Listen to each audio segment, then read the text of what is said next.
नमस्कार दोस्तों। आज की कहानी है करम लौटकर आता है। इसकी लेखक है अर्पणा जायसवाल।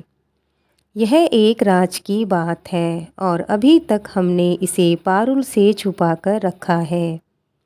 लेकिन कभी कभी डर लगता है कि उसे कहीं से पता चल गया तो क्या वो मुझे और आपको समझेगी कि हमने जो किया उसमें उसी की भलाई थी। संगीता की आंखों में डर नजर आ रहा था। तुम हर वक्त जो ये डर अपनी आंखों में लिए घूमती हो, वो वक्त से पहले ही सब राज खोल देगा। सही समय आने दो, फिर हम खुद पारुल को उसके जीवन का सबसे बड़ा यह राज बता देंगे।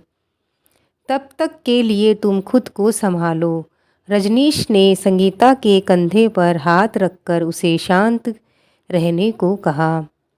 आप समझ नहीं रहे हो, वो दिन ब दिन 2-4 बार फ़ोन करता है और बार बार एक ही बात करता है कि उसे पारुल से मिलना है। आज तो वो धमकी भी दे रहा था।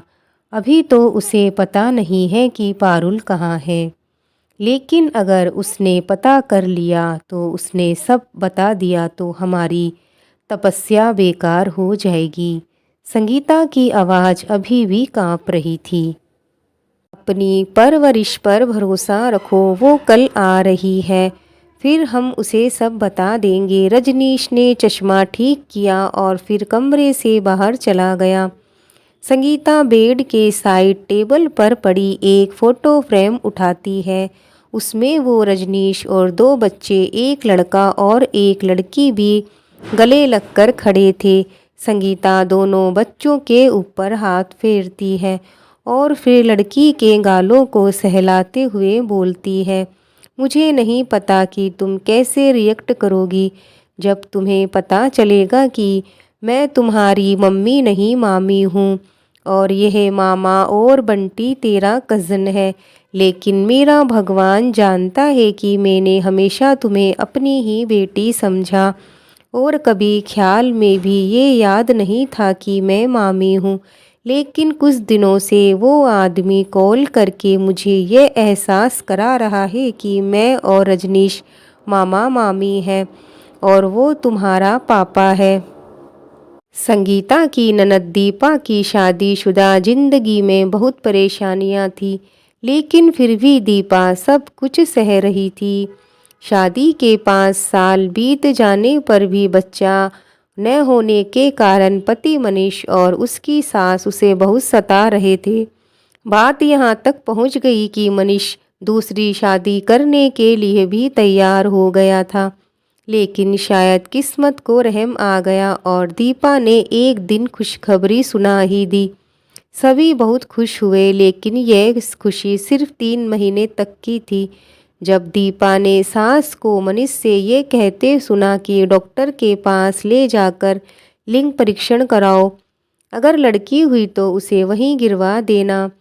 दीपा के लिए वो रात बहुत ही लंबी और डरावनी थी। बहुत ना नुकुर करने पर भी दीपा को सास और पति के साथ नर्सिंग होम जाना ही पड़ा। डॉक्टर ने लिंग परीक्षण से मना कर दिया। तब दीपा ने ही रोते हुए हाथ जोड़कर डॉक्टर से झूठ बुलवाया कि लड़का है, क्योंकि वो जानती थी कि सास किसी और डॉक्टर के पास ले जाएगी। तब क्या पता वो यह काम कर दे। अगर लड़की हुई तो वो लोग उसे पैदा होने से पहले मार देंगे। वंश आने वाला है जानकर मनीष और सास उसकी बहुत अच्छे से देखभाल करने लगे और सास जी तो उसे बिस्तर से ही नहीं उठने देती थी। लेकिन दीपा अंदर से डरी हुई थी कि बच्चा अगर लड़की हुई तो। वो दिन भी आया जब दीपा को अस्पताल ले जाया गया और वहाँ उसने एक प्यारी सी बेटी पारुल को जन्म दिया। लड़की हुई है ये सुनने के बाद मनीष और सास वहीं लड़ने लग गए, ये नहीं हो सकता। लेकिन जब उन्हें एक नर्स ने पूछा कि वो लोग इतने श्योर कैसे हैं, क्या आप लोगों ने लिंग परीक्षण करवाया था, मनीष और सास दोनों चुप हो गए, क्योंकि वो जानते थे कि उन्होंने गैर कानूनी काम किया है। जिसकी सज़ा भी हो सकती है। दोनों माँ बेटा दीपा और बच्ची से मिले बिना ही अस्पताल से गायब हो गए। नर्स ने दीपा को आकर बताया तो दीपा बोली उसे अंदाजा था कि वो दोनों ऐसा ही करेंगे। उसने मायके फ़ोन किया। संगीता और रजनीश तुरंत दीपा के पास आ गए। रजनीश ने मनीष को फ़ोन किया तो उसने कहा कि वह दीपा और बच्ची को स्वीकार नहीं करेगा। वो दोनों उसके लिए मर चुकी है। जल्दी ही वो डिवोर्स के पेपर भिजवा देगा। एक बाप इतना क्रूर और पत्थर दिल कैसे हो सकता है। माँ ना बन पाने पर हमेशा मुझे भांज, अभागन, बंजर और भी न जाने क्या क्या कहा, और आज जब मैं माँ और वो पिता बन गया है तो हमें छोड़ रहा है। अपनी बेटी को अपनाने से इनकार कर रहा है, जिस बेटी की इसने शक्ल भी नहीं देखी। एक दिन ऐसा ज़रूर आएगा कि यह उसी बेटी की शक्ल देखने के लिए झटपटाएगा। दीपा ने बेटी की ललाट पर प्यार किया और कसकर गले लगा लिया। संगीता और रजनीश दीपा और पारुल को अपने साथ ले गए, लेकिन दीपा ज़्यादा दिन तक नहीं जी सकी और पारुल को संगीता की गोद में देकर दुनिया से अलविदा हो गई। तब से संगीता और रजनीश मामा मामी से पापा मम्मी हो गए और यह बातें कभी किसी ने भूल से भी चर्चा नहीं की। पारुल अपने कजिन रुपेश के साथ बड़ी होती गई और अब बेंगलोर में अपनी स्टार्टअप कंपनी की मालिक है।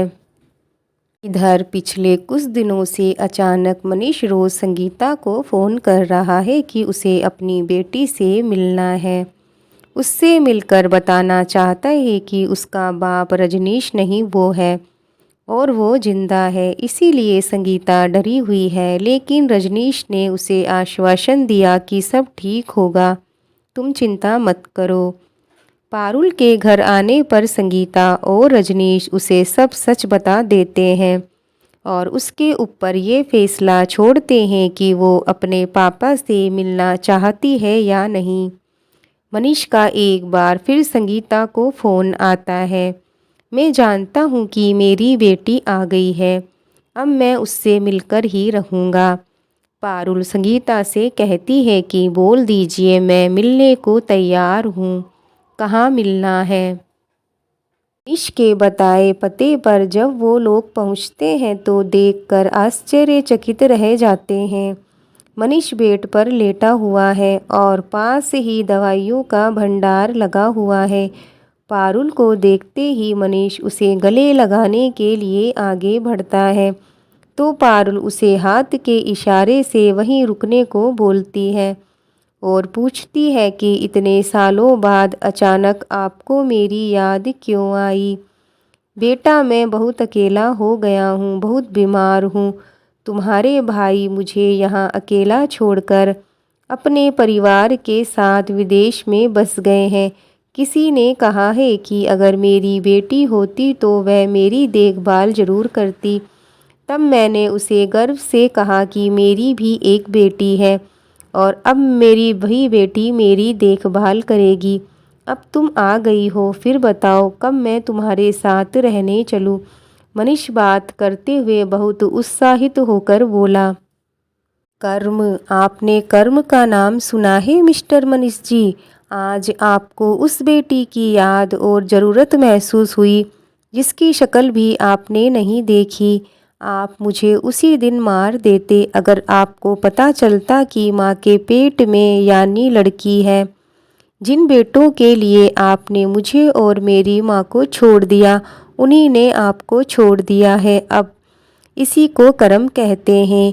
मेरी माँ ने हमेशा पत्नी के रूप में आपके सब जुल्म सहे और माफ़ भी कर दिया, लेकिन माँ बनने के बाद अपनी बेटी के साथ आपके किए नाइंसाफ़ी को नहीं सह पाई और उसके दिल से एक ही बद्दुआ निकली कि जिस बेटी की इसने शक्ल भी नहीं देखी, एक दिन ऐसा ज़रूर आएगा कि यह उसी बेटी की शक्ल देखने के लिए झटपटाएगा। और आज वही हुआ। माँ जानती थी कि यह दिन ज़रूर आएगा, इसीलिए उसने आपका सारा कच्चा चिट्ठा इस डायरी में लिख रखा है, जो मुझे उनकी अलमारी में पिछले साल मिली थी। पारुल ने अपने बैग से डायरी निकालकर संगीता को दी। यह एक राज की बात थी। मुझे सब पता था, लेकिन मैंने आपसे राज रखा क्योंकि मैंने माँ को नहीं देखा। जब से होश आया आप दोनों को ही मम्मी और पापा के रूप में देखा। कागज़ पर किसी का भी नाम हो, लेकिन मेरे लिए तो आप ही मेरे मम्मी पापा हो।